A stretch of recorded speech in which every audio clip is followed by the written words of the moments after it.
The bells rang out across the frozen square, iron striking iron, their echoes shuddering through the stone walls and spilling into the dim, grey morning. A small boy, knees pressed against the icy floor, dragged a stiff brush across the cold tiles of the cathedral's nave. His breath rose in faint clouds, white mist against the heavy smell of damp stone, old incense, and the faint sweetness of melted wax.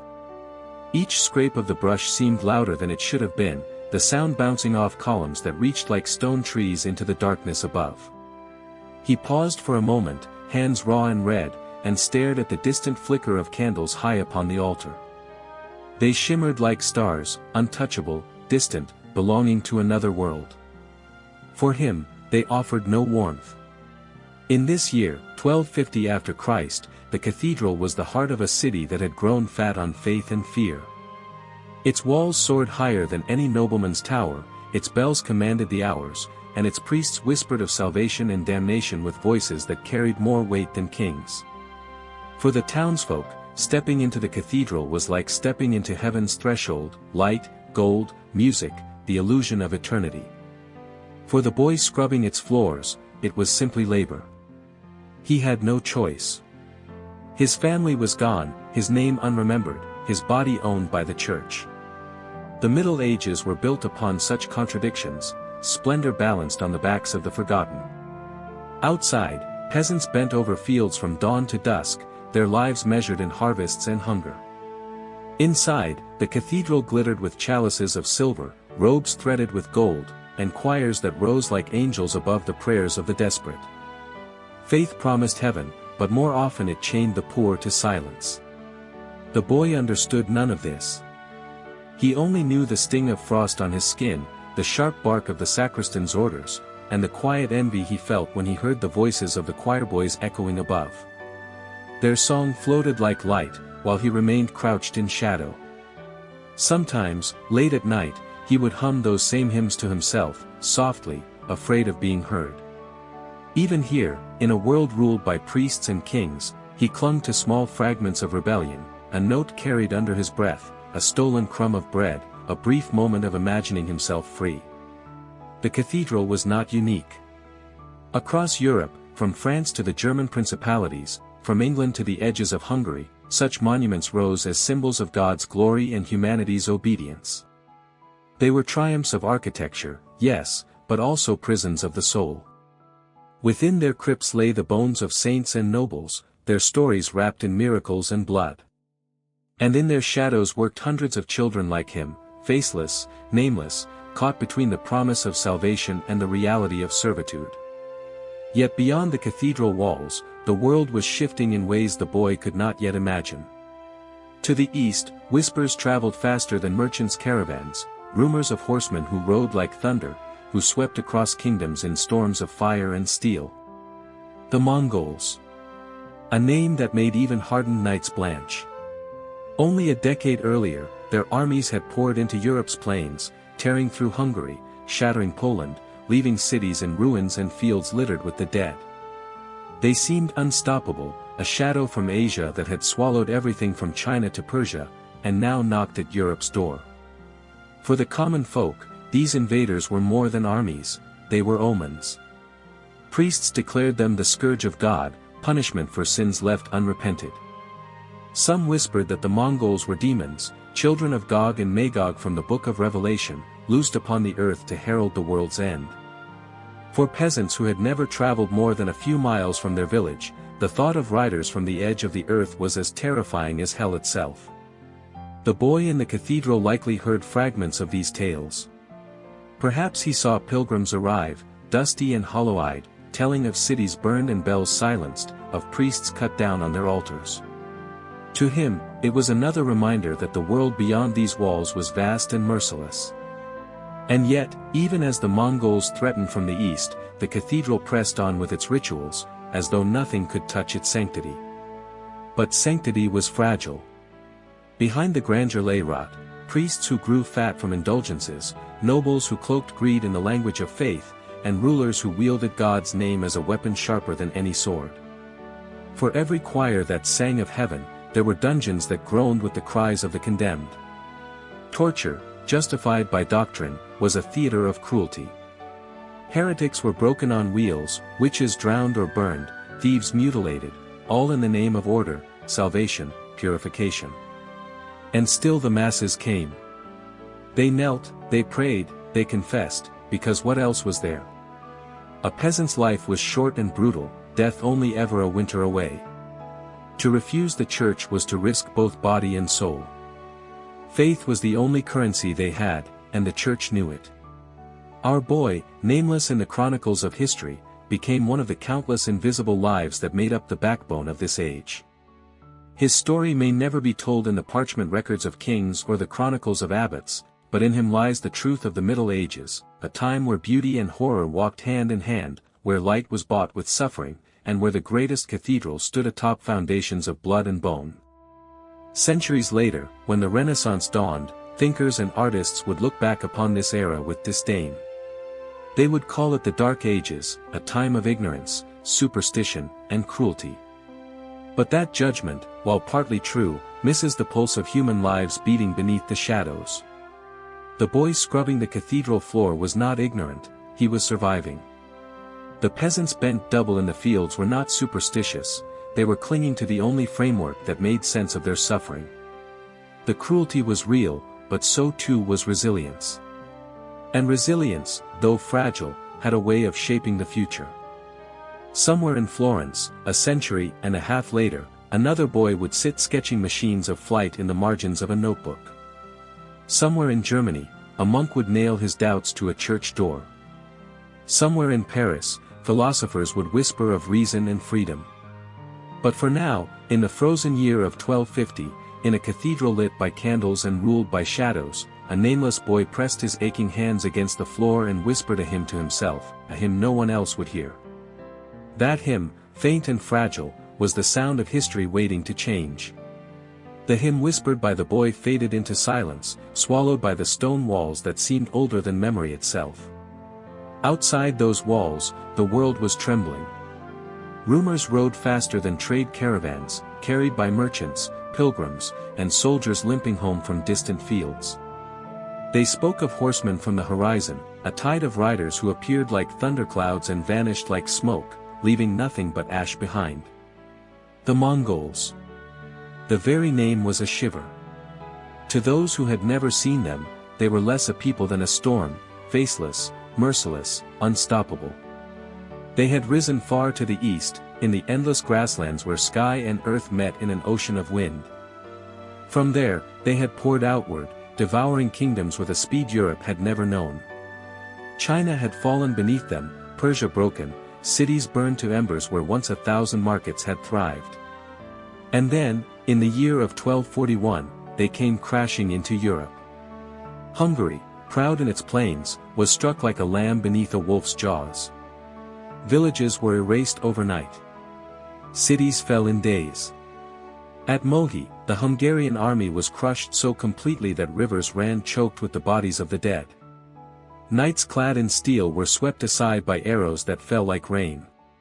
For those who survived, the memory was worse than death, the sound of hooves like rolling thunder, the sky black with smoke, the cries of children lost in flames. Poland, too, staggered under their advance. In the shadow of Krakow, towns were left in ruin, their people scattered like leaves before a gale. Even the Teutonic knights, famed for their iron discipline, found themselves helpless against horsemen who moved with a speed that defied reason. To the west, the news spread like plague, a sickness of fear. In Paris, in Rome, in London, whispers grew, was this the end? Were these riders the punishment of God, loosed upon the world like locusts to devour everything in their path? Priests ransacked scripture for answers. Some declared the Mongols the children of Gog and Magog, those apocalyptic nations once sealed behind Alexander's wall, now unleashed to herald the Last Judgment. Others insisted they were demons in human flesh, immune to the cross, blind to the promise of heaven. For the common folk, such words mattered less than the simple truth. An army that could ride from the edge of the world to the heart of Europe in a single season was something more than human. And yet, just as suddenly as they came, they vanished. In 1242, the Mongols turned back, retreating eastward as though a spell had broken. Some said it was the death of their great Khan that called them home. Others swore it was the hand of God, staying the storm at the very edge of Christendom. Whatever the truth, the memory remained, a scar across Europe's soul. The boy in the cathedral, though untouched by the riders, would have lived in the shadow of these tales. Perhaps a pilgrim passed through his city, recounting with trembling voice how the sky over Pest had glowed red with fire. Perhaps a tattered knight, limping to the altar, whispered his confession of the horrors he had seen, comrades falling, the air thick with smoke, arrows striking faster than the eye could follow. These stories would have drifted into the boy's ears like smoke through a cracked window, impossible to grasp but impossible to ignore. The Mongols became a phantom presence in Europe's imagination, a reminder that even the greatest walls, even the strongest kings, could crumble before the storm. They were not forgotten. In the courts of kings, in the prayers of peasants, in the dark mutterings of monks, the name of the horseman lingered. And in that lingering fear, Europe revealed itself, fragile, fractured, built on faith yet riddled with doubt. For if riders from the east could sweep aside armies, what did that say of God's favor? If steel and prayer were not enough, what hope was left for the poor, the weak, the nameless? In taverns and marketplaces, men whispered that perhaps the priests had lied, that perhaps the church's power could not protect them. Fear cracked faith, and in the crack, seeds of doubt began to grow. But the church was cunning. Rather than yield, it harnessed the terror. From pulpits, priests thundered that only deeper devotion could ward off the horsemen. Only more tithes, more prayers, more obedience. To question was heresy, to obey was survival. And so the people obeyed. They bent their backs lower, their pockets emptier, their voices quieter. Fear was the leash, and the Mongols, though gone, had left it firmly in the church's hands. The boy, on his knees in the cold cathedral, knew nothing of politics or theology. He only knew that his hands ached, that bread was scarce, that punishment was always near. Yet even he, in his silence, was touched by the shadow of the Mongols. He may have seen new faces in the crowd, refugees who had fled burning towns, their eyes hollow, their faith shaken. He may have heard the priests thunder more fiercely than before, voices echoing against the stone like distant thunder, warning of judgment to come. He may have sensed, without fully understanding, that the world beyond his labor was teetering, balanced on the edge of change. History does not record the names of children like him. It records kings and battles, decrees and betrayals. Yet the truth of an age lies not only in its rulers, but in the whispers of those bent double in shadow. And if one listens closely, beneath the roar of armies and the prayers of priests, one can hear the quiet voices, the boy scrubbing stone, the woman clutching her child as she flees a burning village, the farmer staring at his empty field. They, too, are history. The Mongols departed, but Europe remained haunted. In time, the church would strengthen its grip. It would burn witches, silence heretics, and cloak its cruelty in the language of salvation. But doubt is a seed that once planted cannot be fully uprooted. Centuries later, those seeds would blossom into questions, and those questions into revolutions. But for now, in the dim light of 1250, all was shadow. The boy bent once more to his work, the brush scraping, the bell tolling, the world beyond trembling with both fear and possibility. The winter wind pressed against the cathedral's walls, rattling the high stained glass as though even the heavens wished to break free. Within, the boy dragged his brush across the stone, his body aching from the cold. Yet outside these walls, in the narrow streets and crowded squares of the city, other forms of suffering unfolded, suffering sanctioned not by chance but by law, by custom, by the iron hand of authority. For in this age, justice was not blind, it was brutal. To live in medieval Europe was to exist beneath the shadow of punishment, a world where the body itself was canvas and warning. The law was spectacle, and cruelty its language. If a man stole bread, his hand might be struck off before the jeering crowd. If a woman was accused of gossip or slander, she could be chained in the stocks, forced to endure the spit and laughter of her neighbors. For heresy, for whispering doubts against the church, the punishments grew darker still: fire, rope, the wheel. The boy had seen these things, though his eyes were often averted. Perhaps he had been sent to fetch water from the square and found himself amidst a crowd gathering with restless anticipation. In the center stood a wooden scaffold, rough-hewn yet commanding. Upon it, a thief trembled as the executioner raised his blade. The crowd pressed closer, children lifted onto shoulders, vendors shouting as though at a fair. And then the act was done, swift and bloody, followed by a roar of voices. Justice, they called it.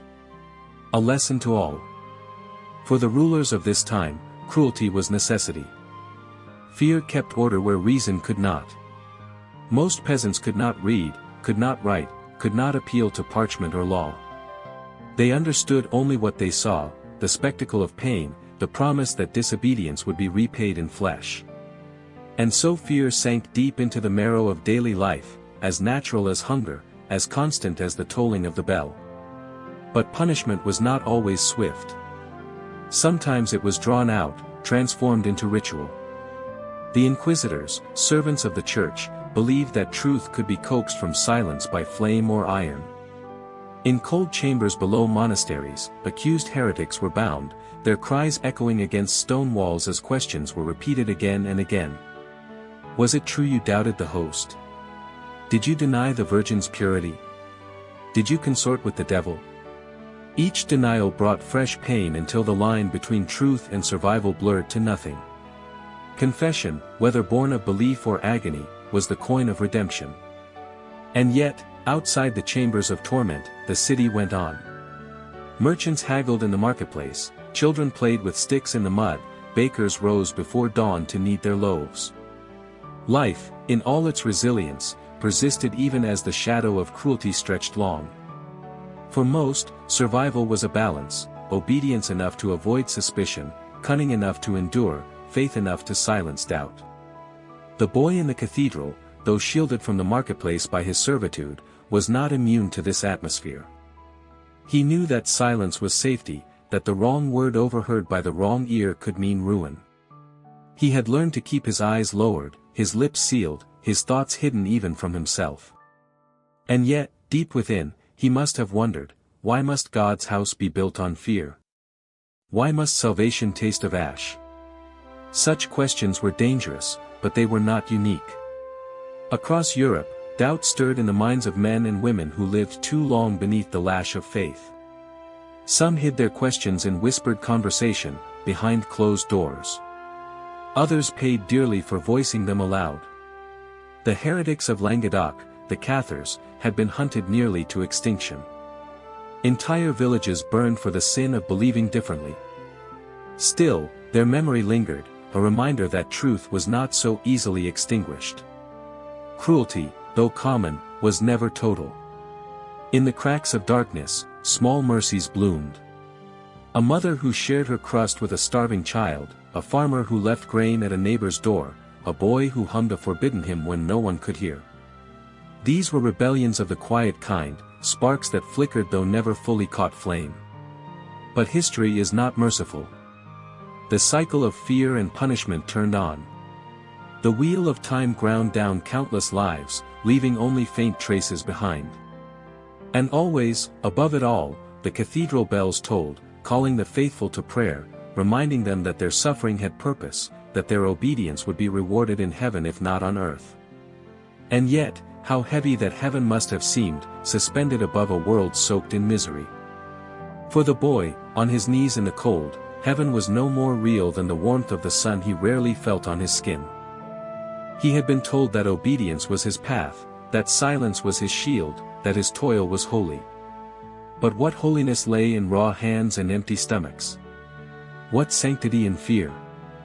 If he dared to dream, and perhaps he did, in the quiet moments when the brush paused and the candlelight flickered, his dreams may have been simple. A loaf of bread he did not have to steal.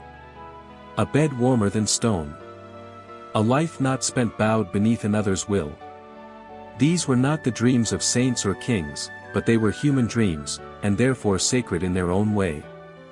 The cruelty of the age could break bones, could silence voices, could scar bodies, but it could not fully erase such dreams.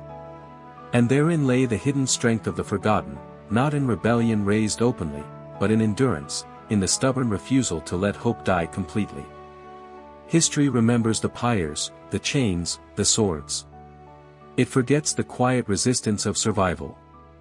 Yet without it, no age could endure, no dawn could rise. As the boy bent again to his work, the bell tolled once more, echoing across the city. Somewhere, in a square not far away, a crowd gathered to witness another punishment. Somewhere, in a village beyond the walls, a farmer whispered a prayer over his meager field. Somewhere, across the continent, a rider galloped eastward, carrying tidings of kings and wars. The world turned on, heavy with suffering, yet alive with the stubborn pulse of humanity. And in the centuries to come, this world would change. The cruelty would not vanish, but it would be challenged. Minds would awaken, questions would grow sharper, and from the cracks in the cathedral's shadow, a new light would begin to seep. But in 1250, all of that was still distant. For now there was only the boy, the brush, the cold stone floor, and the endless tolling of the bell. Night in the medieval city was a realm of its own, ruled not by kings or priests but by silence and shadow. When the sun dipped below the horizon and the last fires in the market were doused, the streets became corridors of fear. Few dared to wander after the curfew bell, those who did moved quickly, cloaked and wary, for in darkness the mind conjured terrors that the day kept at bay. It was not mere crime that haunted the night, though thieves and cutthroats did lurk in alleys. It was something older, deeper, the belief that unseen forces walked beside men when the moon was high. Every whisper of wind became a ghostly sigh, every flicker of candlelight a warning. For in this age, superstition was not amusement but survival. To doubt it was to court disaster, to ignore it was to invite ruin. The people lived in a tapestry of omens. A raven on the rooftop meant death would soon visit. A child born with a crooked limb was a curse, a sign that sin had tainted the bloodline. Cows that gave no milk, fields struck by blight, these were not misfortunes of chance but evidence of malice, the work of witches and demons. And so the village watch kept not only for criminals but for signs of the unnatural, seeking scapegoats upon whom the community's fear might be unburdened. Witchcraft was the word whispered most often in dread. A woman who lived alone, too old to remarry and too poor to offer tithes, might find herself accused if crops failed. A healer with knowledge of herbs could be both sought and feared, welcomed in sickness but condemned in times of plague. The boundary between wisdom and sorcery was thin, shifting with the mood of the village. To be different was to be dangerous. The boy in the cathedral heard these stories whispered by acolytes, murmured by travelers who passed through. He saw the way the priests spoke of the devil as though he stalked the earth in human form, forever searching for souls to corrupt. He did not know whether to believe them, yet the weight of their conviction pressed heavy. When the wind howled through the high stone arches at night, it was easy to imagine claws scraping against the doors, shadows twisting just beyond the candlelight. The church, ever vigilant in its authority, used this fear as both shield and sword. To protect the flock, they said, they must hunt out corruption. To save souls, they must expose the devil's agents. And so, in towns and villages across Christendom, inquisitors traveled with their books and their questions. They demanded names, demanded proof, demanded confession. Torture loosened tongues where persuasion failed. The accused named others, and those others named still more, until suspicion spread like fire through dry grass. And yet, cruel as it was, this system thrived because it satisfied a deeper need. Fear seeks an object, and superstition provided it. If a storm destroyed the harvest, it was not random chance, it was the witch who lived near the edge of town. If plague swept through the streets, it was not unseen pestilence, it was the heretic's curse. To blame was to explain, and to explain was to endure. The rituals of protection reflected this same desperate need for control. Charms were worn around necks, prayers were muttered at thresholds, salt was scattered at windowsills to ward off evil. In villages, fires were lit on holy nights not only in devotion but as barriers of flame against the encroaching dark. Even the architecture of the cathedrals, with their towering spires and grotesque gargoyles, spoke the language of fear and defense, stone guardians to frighten away demons, heights meant to reach toward heaven as though distance itself could shield mankind from corruption. But what of those who doubted? They existed, though quietly. Scholars who had read too deeply into forbidden texts, merchants who had traveled to lands where other faiths thrived, physicians who sought natural causes for disease rather than demonic ones. These men and women whispered to each other in secrecy, exchanging thoughts that might be deemed heresy. They began to sense that fear was not truth, that superstition was a chain as heavy as any iron shackle. Yet they were bound by caution, for the fire awaited those who spoke too boldly. Still, the seed was planted. A restless questioning stirred beneath the soil of fear. Even as inquisitors traveled and witches burned, knowledge began to slip through the cracks. Arabic texts on medicine and astronomy reached Europe through Spain and Sicily, carried by scholars who dared to translate them. The works of Aristotle and Plato, long buried in monastic libraries, resurfaced to challenge the rigid doctrines of the Church. And in secret rooms by candlelight, men began to sketch not demons but the anatomy of the human body, not curses but the motions of the stars. The boy could not know it, but the world around him was trembling on the edge of transformation. He lived still in the heart of superstition, where every illness was witchcraft, every misfortune the devil's hand. Yet beyond the walls of his city, beyond even the borders of Christendom, ideas moved like currents unseen, ideas that would in time wash upon these very stones. But in 1250, all that was hidden. For now, fear reigned. And fear was a powerful ruler. It shaped every ritual, every gesture, every law. It was the thread that bound peasant to priest, lord to serf, parent to child. To disobey was to risk not only punishment but damnation, for the terror of earthly torture was magnified by the greater terror of eternal fire. Better to endure hunger, toil, and silence than to question, better to bow one's head than to risk the stake. Yet, even within this darkness, cracks of light showed through. For if fear is eternal, so too is curiosity. No age, however bound by superstition, can wholly silence the human mind.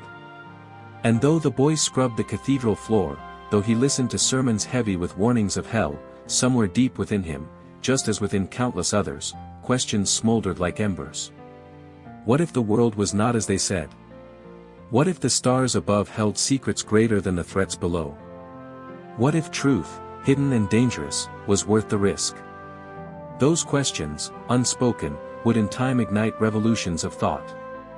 They would give rise to painters who dared to see humanity as divine in its own right, to scientists who charted the heavens with mathematics instead of prayer, to thinkers who challenged the very foundations of authority. The Renaissance would come, born not in peace but in defiance, not in certainty but in doubt. But for now, in the flickering shadows of the 13th century, the boy returned to his bed of straw. Outside, the wind howled like a chorus of lost souls, and the bells of the cathedral tolled midnight. He pulled the thin blanket tighter around his shoulders, closed his eyes, and prayed, not for salvation, but simply to survive until morning. Far beyond the cathedral bells, beyond the forests and rivers that marked the edges of Christendom, a new terror had risen. It came not from superstition or whispered tales of witches, but from flesh and blood, from hoofbeats that thundered across the earth like war drums. The Mongols, children of the endless steppe, swept westward with a force Europe had never imagined. To those who first encountered them, they seemed less like men than like a storm, swift, merciless, unstoppable. News traveled slowly in the 13th century, carried by merchants, pilgrims, and refugees. But when the tidings reached Europe, they spread like wildfire. Whole cities burned in days, kingdoms shattered in weeks. Witnesses spoke of riders who appeared without warning, arrows darkening the sky, villages left in smoking ruin. Their horses devoured distance with unnatural speed, their tactics bewildered seasoned armies, their cruelty broke the spirit of nations.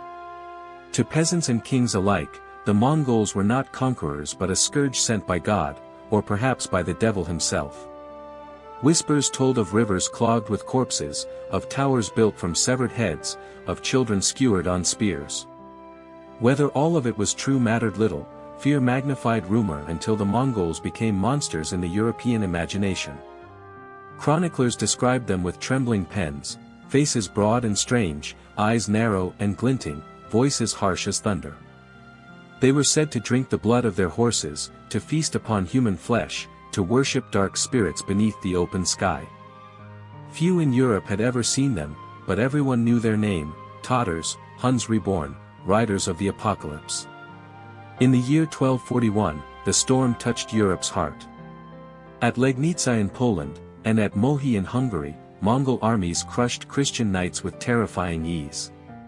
The proud cavalry of Europe, armored in steel and mounted on great destriers, found themselves undone by swifter riders, by feigned retreats, by arrows that pierced even through chainmail. What had been believed invincible was scattered like straw before the wind. Panic spread faster than the riders themselves. If kingdoms could fall in a single battle, what hope had peasants, what hope had cities? The boy in the cathedral, though far from the fields of Legnica, would have heard the fear in hushed conversations. Priests spoke of the Mongols as Gog and Magog, the apocalyptic nations foretold in the Book of Revelation. Their coming was not mere conquest but prophecy fulfilled, a herald of the end of days. In marketplaces, mothers clutched their children tighter, wondering if the hoofbeats would soon echo down their own streets. Soldiers prayed with new fervor, lords fortified their castles, yet none truly believed stone or steel could halt this storm. And then, just as suddenly as they had come, the Mongols withdrew. News spread that their great Khan had died in the east, and the riders turned back to choose his successor. Europe breathed again, trembling with relief. Yet the shadow remained. For though the hoofbeats faded, the memory lingered. The Mongols had revealed something more terrifying than fire or sword, the fragility of Europe's order. The cathedral's walls, the castles on their hills, the armies of knights, all were vulnerable, all could crumble before forces beyond their imagining. This shock left deep marks on the medieval psyche. Some saw the Mongols as divine punishment, a scourge sent to chastise Christendom for its sins. Others saw them as proof of the world's vastness, of realms beyond the known horizon filled with powers unknown. Merchants whispered of routes stretching across deserts and mountains, linking faraway lands of silk and spices. Scholars began to wonder what lay beyond the maps, what civilizations thrived where once they had imagined only wilderness. Fear mingled with curiosity, dread with desire. And in this mingling, something subtle shifted. For centuries, Europe had looked inward, its gaze fixed upon heaven and hell, its imagination bound by the Church's teachings. But the Mongols had forced their eyes outward. The world was larger than they had been told, stranger, more complex. Perhaps not everything could be explained by demons or angels. Perhaps the order of the cosmos was wider than the walls of the cathedral. The boy, on his knees in the cold nave, could not see the full meaning of these events. But he felt the tremors. He heard the names whispered with dread, he saw the unease in the eyes of priests who preached certainty but feared otherwise. If even kings trembled, if even armies fell, what security could faith promise? The bell that tolled above him no longer sounded eternal but fragile, a small voice in a world far more vast and violent than he had been taught to imagine. The Mongols did not conquer all of Europe, but their invasion planted a seed of awareness. They were both terror and revelation. They showed that the medieval order was not invincible, that history itself could be shattered in an instant by forces beyond its control. And though the riders withdrew, their hoofbeats echoed for generations, driving men to ask questions they might never have dared before. In the centuries that followed, merchants and travelers would trace the paths the Mongols had carved. Marco Polo would journey eastward, writing of wonders that blended truth and fantasy, palaces of golden roofs, cities greater than any in Europe, empires governed by laws as strange as they were sophisticated. The terror of the steppe began to transform into fascination. And fascination, once awakened, could not easily be silenced. Thus, even as Europe clung to its superstitions, even as witch hunts flared and inquisitors pressed their questions, another current began to flow. Curiosity turned the eyes of some away from demons and toward maps, toward stars, toward books from distant lands. Fear still reigned, but beneath it, something restless stirred, something that would in time grow into the hunger for knowledge we now call the Renaissance. For now, however, the boy's world remained one of shadows. He slept on straw, woke to cold stone, labored in silence. But outside those walls, history moved. The Mongols had come and gone, but their passing left a crack in the cathedral's certainty, a reminder that no order lasts forever. Even the mightiest walls cannot hold against the tide of time, and already that tide was beginning to turn. The Mongols had withdrawn, their hoofbeats fading into the distance, but terror was not so easily banished. In the decades that followed, a different shadow swept across Europe, one not carried by riders or sharpened by steel, but borne on the air itself, invisible and unstoppable. It came first in whispers, then in sickness, then in death beyond counting. The Black Death, the Great Pestilence, the Plague, names multiplied, but none captured its enormity. It was not an enemy one could fight, not a foe to be met with sword or prayer. It was annihilation, silent and merciless. It began, so the rumors said, in the east, where caravans carried goods along the same routes the Mongols had opened. Rats and fleas, unseen passengers, bore the pestilence westward. By the time Europe realized, it was too late. Ports filled with ships that brought not only spices and silk but corpses, sailors collapsing before they could reach the shore. Cities sickened, villages vanished. Between 1347 and 1351, nearly half of Europe's people were gone. The boy of the cathedral, now grown into a young man, would have seen it firsthand. He would have smelled it in the air, sweet, cloying, unbearable, the scent of decay. He would have heard the bells tolling without pause, day and night, until the sound became madness itself. Graves filled too quickly, bodies piled in streets, burned in pits, covered in lime to stave off the rot. Death no longer visited occasionally, it became a neighbor, constant and familiar. Fear deepened into frenzy. Priests declared the plague was God's punishment for sin, urging repentance, urging sacrifice. But what sin could explain such destruction? Whole families perished in days, infants wasted in their cradles, priests themselves collapsed at the altar. If God's servants were struck down as readily as thieves, what hope was left? For the first time, doubt spread openly. If heaven's order allowed this, perhaps heaven was no order at all. Superstition flared like wildfire. Some blamed the stars, others accused Jews of poisoning wells. Pogroms swept through towns, scapegoats were slaughtered in the hope of appeasing a wrath no one understood. Processions of flagellants marched through villages, whipping themselves bloody, chanting prayers into the dust. Yet the plague paid no heed. It struck noble and peasant alike, monk and heretic, child and elder. No charm could prevent it, no prayer could halt it. Death's scythe moved without pattern, and the people realized, perhaps for the first time, how fragile their world truly was. But amidst ruin, something strange took root. When the pestilence ebbed at last, Europe did not rise the same as before. Entire villages were gone, entire lineages extinguished. Fields lay untended, castles crumbled, guilds collapsed. And in this emptiness, new possibilities emerged. Survivors found themselves inheriting lands, tools, wealth. Peasants, once bound by feudal chains, discovered leverage. With labor scarce, their work was suddenly worth more. Old hierarchies trembled, and the rigid order of lord and serf cracked. Even faith was altered. The church, once unquestioned, had faltered in the face of the plague. Priests who promised protection had died alongside their flock, relics that were supposed to ward off evil proved powerless. People began to look not only to the heavens but to themselves, to the tangible world around them, for answers.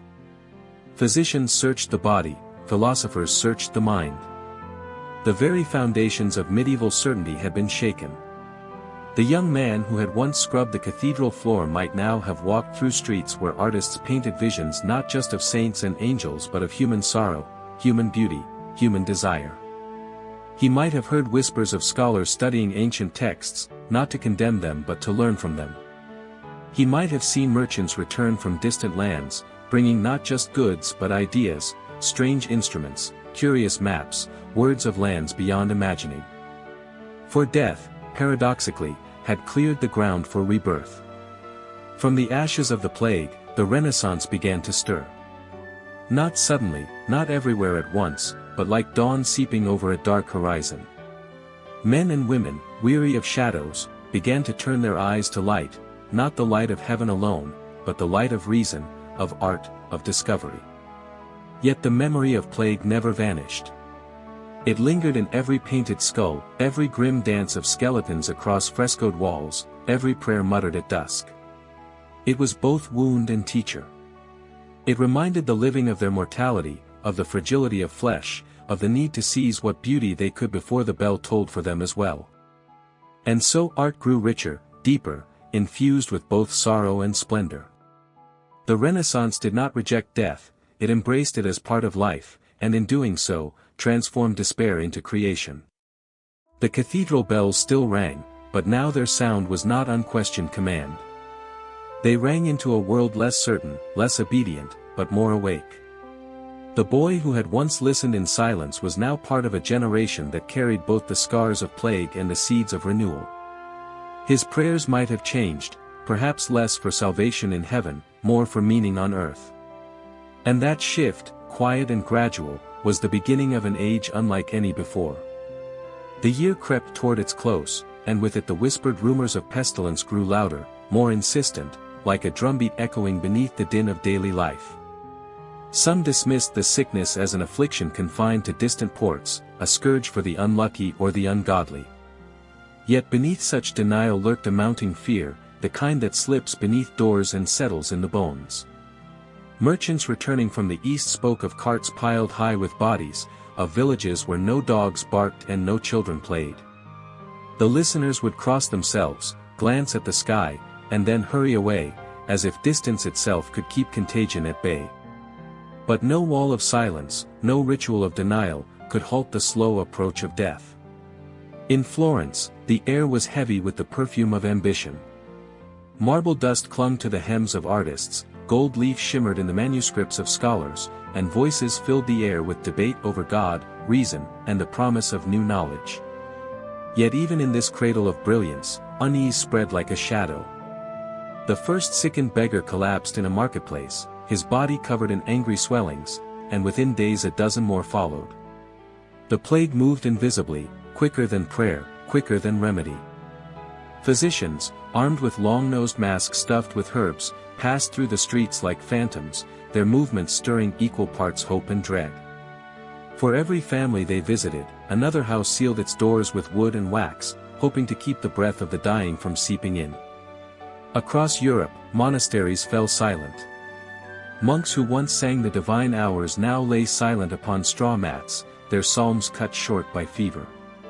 Cities once alive with the cries of market sellers and the laughter of children transformed into graveyards of sound, punctuated only by the wheels of plague carts and the low moans of the forsaken. In London, bells tolled so often that the sound became background noise, as constant as the wind.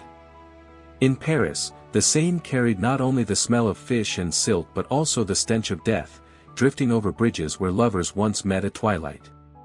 Everywhere, the familiar rhythms of life fractured. And in those fractures, questions crept in like water through stone: was this God's wrath? A punishment for hubris? Or something beyond divine order, a mystery the Church could neither name nor solve? For the survivors, a strange transformation took hold.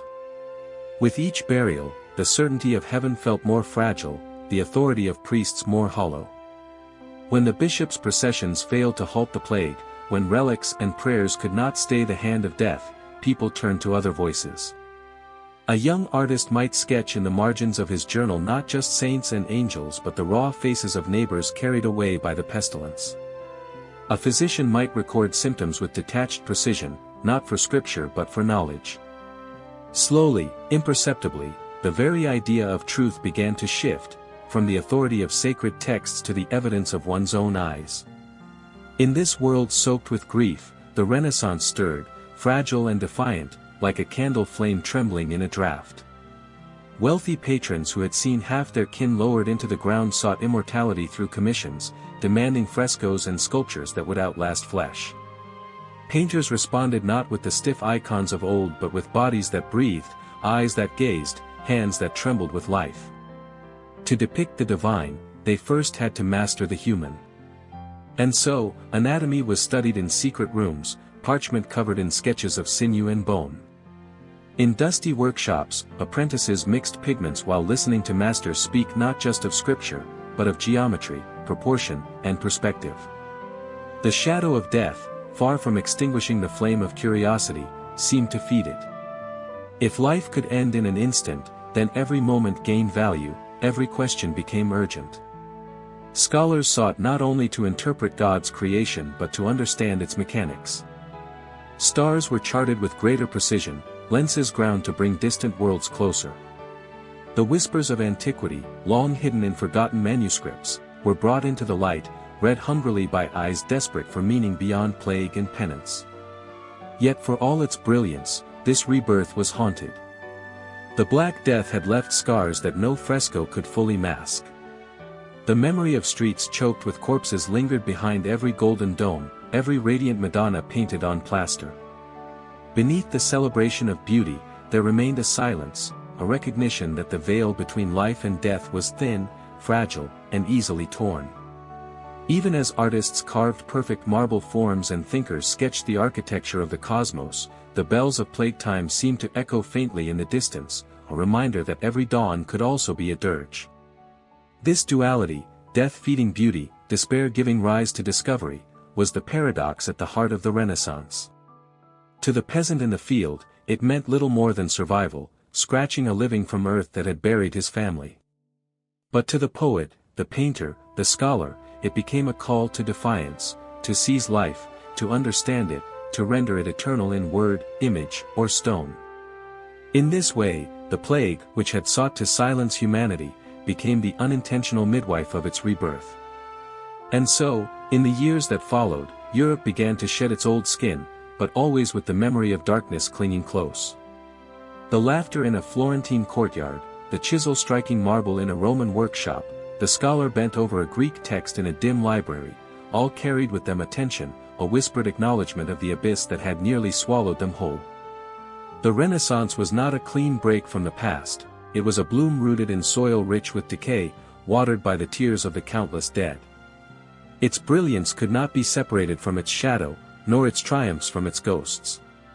The Renaissance did not arrive with a single trumpet blast, nor did it declare itself in banners unfurled above city gates. It seeped in like dawn, pale at first, uncertain, until the glow grew undeniable and the world, almost without realizing, found itself transformed.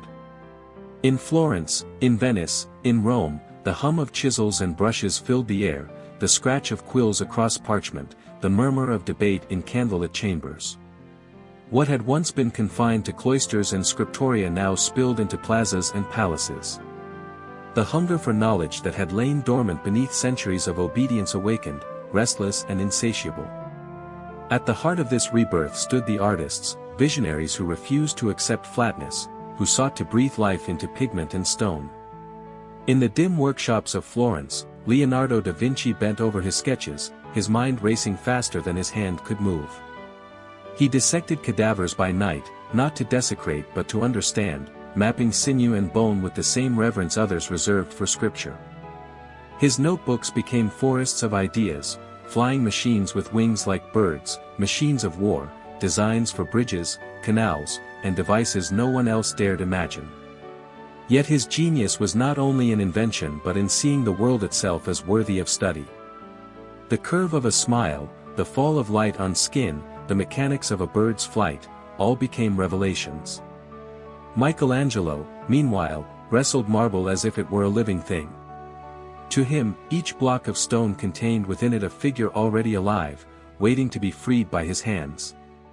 The David stood not only as a testament to human strength and beauty but as a defiance, a statement that humanity itself could rival the divine in grandeur. In the Sistine Chapel, he painted a ceiling that seemed to open onto eternity, where prophets, sibyls, and the very act of creation sprawled across plaster. Viewers craned their necks and felt themselves caught between heaven and earth, suspended in awe. These men were not alone. Brunelleschi raised the Dome of Florence with engineering so daring it seemed a miracle.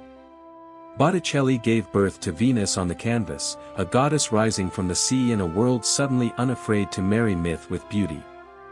Everywhere, the rigid hierarchies of medieval art dissolved into perspective, depth, and humanity. The world, once depicted as flat and symbolic, unfolded in 3 dimensions, alive, textured, breathing. To paint was no longer simply to honor God, it was to celebrate creation in its entirety, to declare that the human gaze itself was sacred. Yet the Renaissance was more than pigment and marble.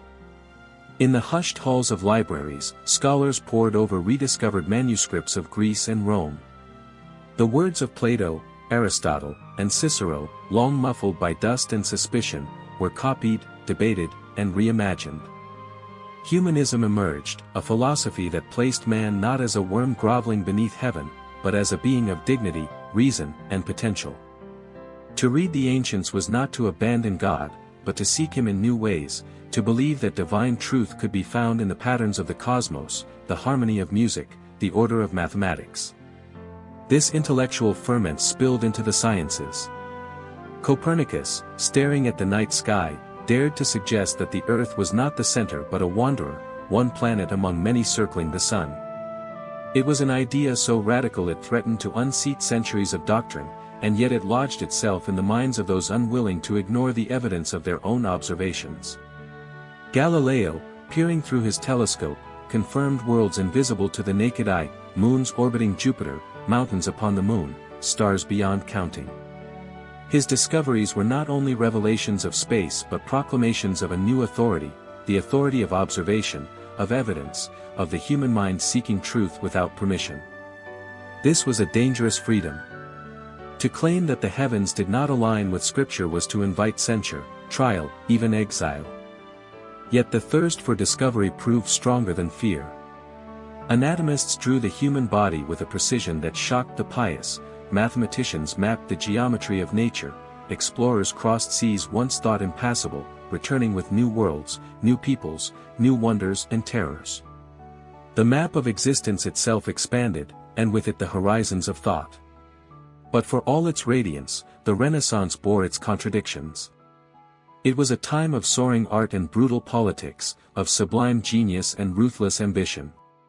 Patronage was often born not of altruism but of power, Medici bankers securing immortality in fresco and stone, popes commissioning grandeur to outshine rivals, princes collecting scholars like trophies. The beauty of the Renaissance was inseparable from the shadows of intrigue, corruption, and war.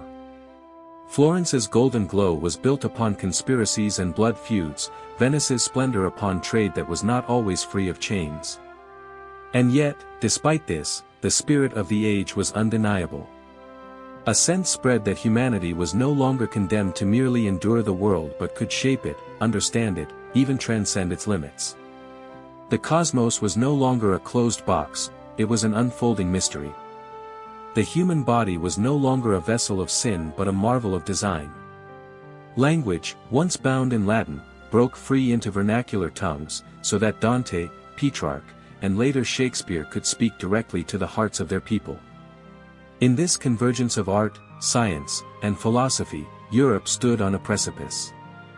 The old certainties of faith and hierarchy were cracking, yet the new order was not yet secure.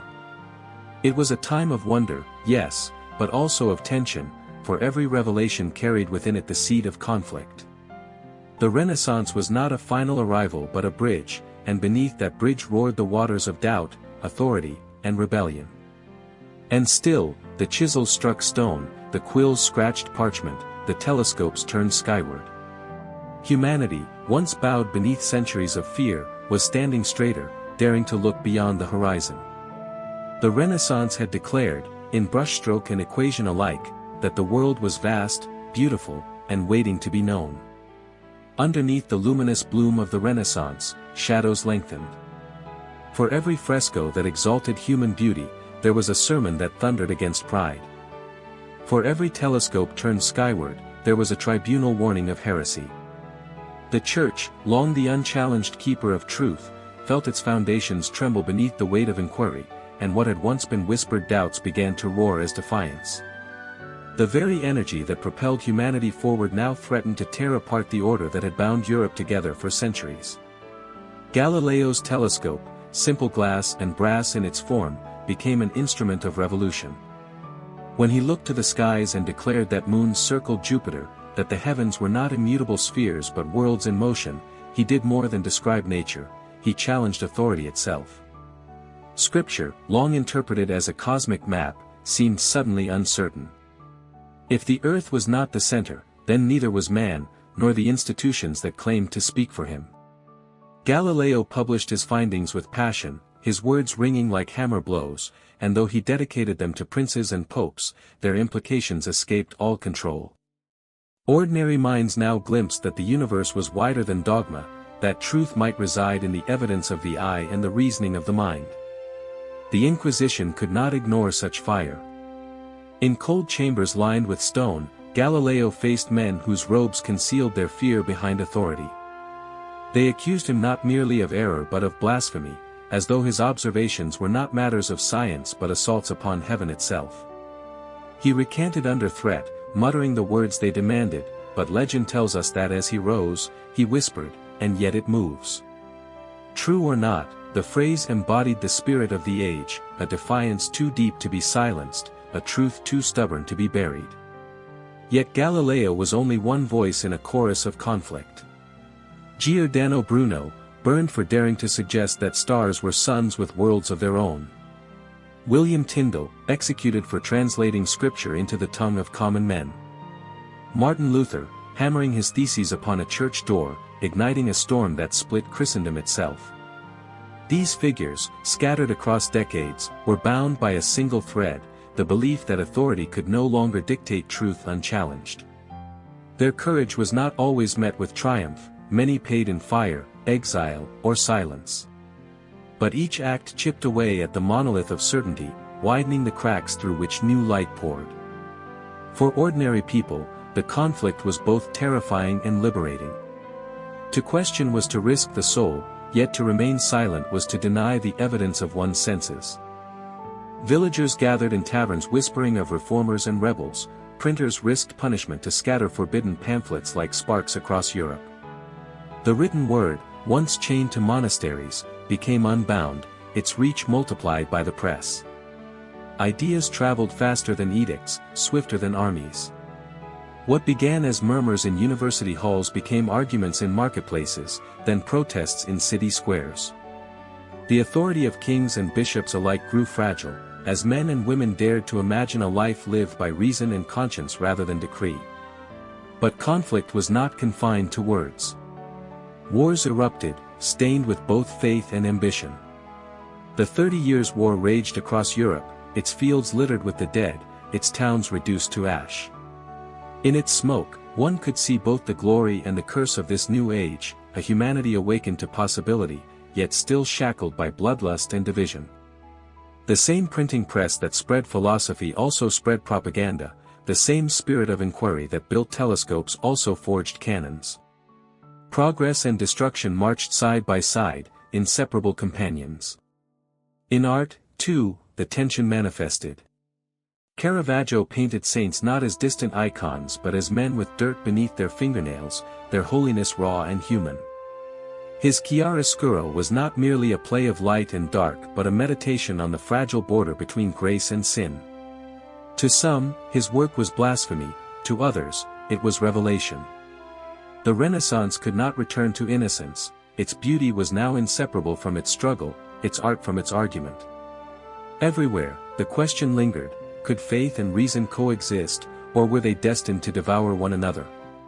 Some sought reconciliation, weaving theology with science, philosophy with scripture. Others demanded purity, one truth crushing the other. The air of Europe was electric with debate, heavy with suspicion, alive with possibility. For every voice silenced, another rose, for every book burned, two more were printed. The tide could not be turned back, though many tried. The result was not harmony but unease, a constant tension that infused daily life. A scholar might peer through a lens by night and kneel at the altar by morning, his heart pulled between wonder and fear. A peasant might mutter prayers for his harvest while listening in secret to a preacher of reform. Kings built libraries even as they waged holy wars, popes patronized art that hinted at truths they officially denied. Europe was alive, conflicted, torn between reverence for the past and hunger for the future. In this crucible of conflict, the modern world was being forged. Not through triumph alone, but through struggle, each act of repression answered by a deeper defiance, each doubt silenced only to echo louder in another's heart. The Renaissance had opened the door to inquiry, but what lay beyond was no peaceful garden. It was a battlefield of ideas, one where every belief was tested, every truth contested, every certainty shadowed by doubt. The centuries that unfolded left behind a trail of brilliance and blood, as though Europe had walked a narrow path bordered by fire on one side and radiance on the other. The medieval darkness had not vanished entirely, it lingered in the toll of bells, in the memory of plague pits, in the sermons that still warned of wrath and damnation. Yet neither could the light be hidden, for it burned in frescoes that caught the breath of eternity, in telescopes that reached toward the stars, in manuscripts that carried voices long buried into the living air. The journey from shadow into illumination was never clean, never absolute. It was messy, contested, fragile, a flicker that threatened to be extinguished at every turn, yet somehow endured. Looking back, one might imagine Europe as a vast cathedral whose foundations were laid in fear, whose walls rose under the weight of obedience, but whose roof cracked open to reveal the sky itself. The Mongol thunder had shaken those walls, reminding the West that it was not invincible. The pestilence had hollowed its chambers, leaving echoes of mortality that could not be silenced. And then, through the gaps, voices of art and reason entered like shafts of sunlight, refracting across stone until nothing could appear the same again. What emerged was not the end of fear, nor the end of faith, but a recognition that the human spirit could survive both and still create beauty. The Renaissance, for all its marble and canvas, for all its genius and discovery, was not a final destination but a bridge. On one side lay centuries of submission to mystery, of bending beneath powers both earthly and divine. On the other stretched the modern world, uncertain and unruly, where authority was fractured and truth endlessly pursued. To walk that bridge was to risk falling into chaos, but it was also to taste freedom, to breathe air unbounded by dogma. What remained constant was the shadow. The wars that scarred the continent, the trials that silenced thinkers, the poverty that chained countless souls while palaces gleamed above them, all were reminders that progress did not erase suffering. Even as Michelangelo's figures rose in perfect form, men fell on battlefields. Even as Galileo's telescope opened the heavens, the earth below was stained with blood. The Renaissance carried within it both triumph and tragedy, both promise and peril. Its legacy was not purity but paradox. And perhaps it is this paradox that speaks most clearly across the centuries. To be human is to live in tension between fear and hope, between mortality and aspiration, between the weight of tradition and the pull of possibility. The Middle Ages taught endurance, the Mongols taught humility, the plague taught fragility, the Renaissance taught ambition. Each left scars, each left gifts, and together they shaped a world forever marked by both its shadows and its light. As the last candle burned low in the quiet of a Florentine workshop, as the ink dried on a page of forbidden philosophy, as the stars wheeled above a tower where a lone astronomer watched in silence, Europe stood poised between what it had been and what it might become. The future stretched outward, vast and uncertain, but no longer invisible.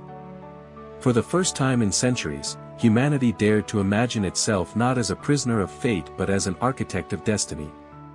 And though the bells of death still tolled, though the armies still marched, though the inquisitors still whispered of heresy, the light continued to spread, subtle, persistent, unstoppable. It was not triumph without cost, nor enlightenment without darkness. It was a story written in ash and gold, in silence and song, in despair and in wonder. A story of a people who walked through plague pits and battlefields yet still raised domes to the heavens, who trembled before inquisitors yet still reached for the stars. A story that did not end, but continues, echoing in every question we still ask, every truth we still seek, every shadow we still confront. For in the end, the Renaissance was not a destination but a reminder, that even in the deepest night, humanity carries within it the power to carve light from stone, to coax meaning from silence, to see the infinite in the fragile breath of a single life. And though the world may forever balance between darkness and dawn, it is in that balance that we remain most alive, most restless, most human.